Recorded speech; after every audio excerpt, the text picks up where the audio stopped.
जय श्री राम दोस्तों। तो आज हम फिर बात करते हैं behind the chapter 2, story writing कैसे हम काम करते हैं स्टोरी राइटिंग पे। बेसिकली स्टोरी राइटिंग बहुत सिंपल प्रोजेक्ट है। आपको सिर्फ ओनली अपने नज़रिए को फॉलो करना है। आप जैसे जैसे लोगों से जिनके ज़रिए मिलते हो, जिनके ज़रिए बात करते हो, जिन मुद्दों से आप टकराते हो, उनको बस कैच करो। अगर आप स्टोरी राइटिंग में अगर आप एक रियल वो इफ़ेक्ट चाहते हो कि आपके व्यूअर्स, आपके रीडर्स, आपके लिसनर्स आप तक रियल आपकी थॉट को समझें, आपकी भावनाओं को समझें, तो उन्हें आपको अपनी भावनाएं बतानी पड़ेंगी। फ़िलहाल मैंने आपको बताया था पिछली क्लास में कि आपको किस किस पर बात करना है। सील। अब सील क्या होती है, जैसे मैं बताता हूँ आपको सिंपल से मंदिर कि मानो अगर सुपर योद्धा की स्टोरी है, मेरी ब्रह्म योद्धा की स्टोरी है, तो मैंने उसमें एक 1000 लाइटनिंग स्ट्राइक का मतलब किया। 1000 लाइटनिंग स्ट्राइक जैसे होती है कि मतलब आसमान में एकदम बिजली कड़केगी और कुदरती बादल तैयार हो जाएंगे, यानी काले काले बादल, घने बादल, जिनको चीरते हुए बिजलियाँ निकलेंगी। वो सारी बिजलियाँ एक हो जाएंगी और एक ड्रैगन में बदल के सामने वाले पर घेर का हमला करेंगी। ये हो जाता है सील। सील के मुद्दे को समझने का बहुत आसान तरीका है। आपको बस उनको एक ऐसे समझाना है कि हम जो कहानी लिख रहे हैं ना, वो 3 मुद्दों पर डिवाइड होती है। जैसे कि बॉलीवुड मूवी होती है, उसमें पंच मारते हैं तो सामने वाले की चोट लगती है, दर्द की चीख निकलती है। लेकिन साउथ इंडियन मूवी देखोगे तो आप उसमें क्या होता है, बंदा दीवार तोड़ के जाके गिरता है। लेकिन हमारी जो सुपरविजन होता है ना, उसमें क्या होता है, शक्तियाँ दिखाई देती हैं। पंच के चारों ओर शक्ति दिखाई देंगी, धुंधलाहट दिखाई देगी, शक्तियों की तरंगे दिखाई देंगी, वो तरंगे जाके टकराती हैं, और ये होता है सुपरविजन। इसको ही कहते हैं फैंटेसी। अब फैंटेसी के मुद्दे पर हम बात करते हैं, तो हमने लास्ट जहाँ पर ख़त्म किया था वहीं से शुरू करते हैं कि हमारा जो हीरो होता है वो पहुँच जाता है मोर हटाओ संस्था के अंदर, जहाँ पे उसका पहला मुकाबला होता है। उसके सामने एक हट्टा खट्टा सांड जैसा होता है, वो दौड़ता हुआ उसकी तरफ आता है। अब उसकी तरफ जब वो दौड़ता हुआ आता है तो उसकी कदमों की आवाज़ से ही ना मैदान कांपने लगता है, और चारों तरफ सभी को लगने लगता है उसके एक पंच से ही वो बंदा चीथड़े चीथड़े हो जाएगा, उसके मुंह से ढेर सारा खून लगेगा और एक बार फिर वो ज़मीन खून से रंग जाएगी।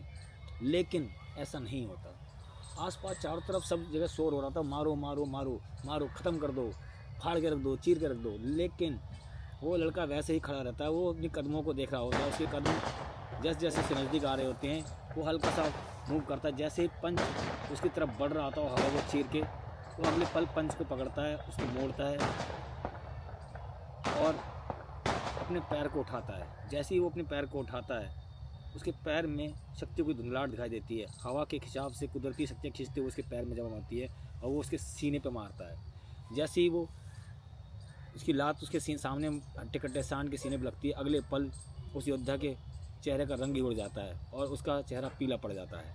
अब यहाँ पीला पड़ना क्या होता है? पीला पड़ना एक इफेक्ट होता है, यानी कमजोरी को दर्शाना।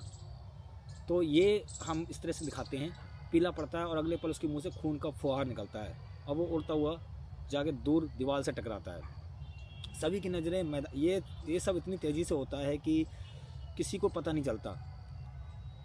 मैदान में धूल के बादल छाए हुए होते हैं, जिस पर सभी लोगों के चेहरे शांत हो जाते हैं। एक पल के लिए सभी खामोश हो जाते हैं, और जैसे जैसे वो धूल हटती है, सभी को नज़र आता है कि दीवार में एक बड़ा गड्ढा हुआ पड़ा होता है। वहीं वो लड़का चुपचाप शांत खड़ा होता है अपनी जगह पर। उसकी नज़रें उस गड्ढे के अंदर झाँक रही होती हैं जो धूल से भरी होती है। अगले पल धूल की कण धीरे धीरे हटते हैं और सभी को नज़र आता है वहाँ पर खून से लथपथ वो हट्टा कट्टा सांड, जो एक पल के लिए लग रहा था कि उस लड़के को जान से मार देता है, अधमरी हालत में पड़ा होता है। इसे देखकर मैदान में चारों तरफ खड़े लोगों का नज़रिया ही बदल जाता है और सभी हैरानी से उस लड़के की तरफ देखने लगते हैं।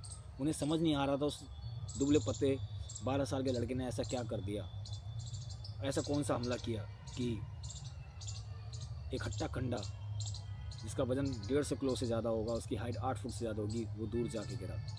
भाई मंच पर बैठे लोग भी हैरान हो जाते हैं और वो सभी उस लड़के को देखते हैं। सभी अपनी शक्तियों का इस्तेमाल करते हैं और उसकी बॉडी को जांचने लगते हैं। तभी उनकी नज़र उसके पैर पर पड़ती है, जहाँ पर हल्की सी धुंधलाहट थी, जो अगले पल गायब हो जाती है। और वो मंच की तरफ देखकर बोलता है, क्या मैं मुकाबला जीत गया? एक पल के लिए सब जगह खामोशी होती है। वहीं मंच पर खड़े 5 जो धुरंधर जो बुज़ुर्ग होते हैं, और वो सभी खूबसूरत सी लड़की उसकी तरफ देखते हैं जिसके चेहरे पर मुस्कुराहट थी।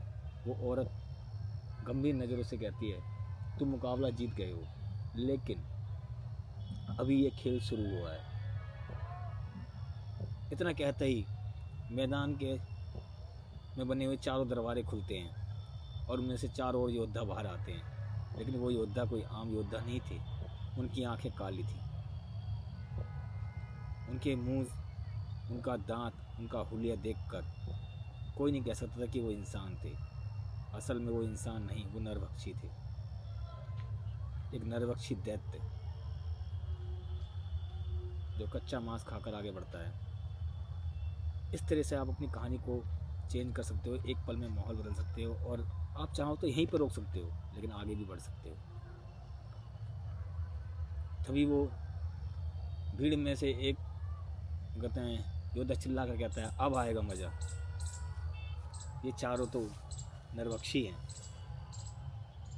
इंसानी मांस उनके लिए एक दावत की तरह है, और ये लड़का इसकी तो ये हड्डियाँ भी चबा जाएंगे। लेकिन तभी उस आम आदमी की आवाज़ सुनकर मैदान में खड़े दूसरा आदमी कहता है, शायद तुम भूल गए, उसने पहले हट्टे कट्टे शिवान का क्या हाल किया था। एक ही घूसे में, पता नहीं घूसा था कि लात, लेकिन उसने एक ही हमले में उसकी हालत ख़राब कर दी थी। तो तुम्हें सच में लगता है कि ये लड़का इन चारों से हार जाएगा? ज़रूर उस लड़के में कुछ तो बात है। वही मंच पर बैठे 4 बुजुर्गों में भी बातचीत चल रही थी। 4 बुजुर्गों में से एक सफ़ेद कपड़े बुजुर्ग ने कहा, हम इसे जीतने नहीं दे सकते। अगर ये जीत गया, इस तरह जीतता रहा, तो आप जानते हैं ना क्या होगा। हर कोई हमारे साम्राज्य में हर कोई बंदा आकर हमें चुनौती देने लगेगा, और हम साम्राज्य को कैसे चलाएंगे? ये गुलामों को शहर, हम आगे बड़े बुजुर्गों को क्या जवाब देंगे?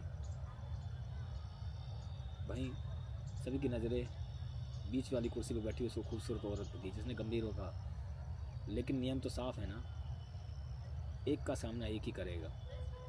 क्या आप नियम को तोड़ेंगे?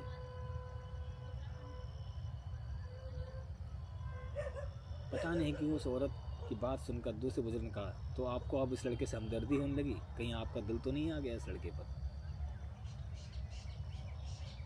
तो आज के चैप्टर में हम इतना ही बात करेंगे। हम आपको समझा रहे हैं और सिखा रहा हूँ, मैं आपको जो बात बता रहा हूँ वो चीज़ समझिए।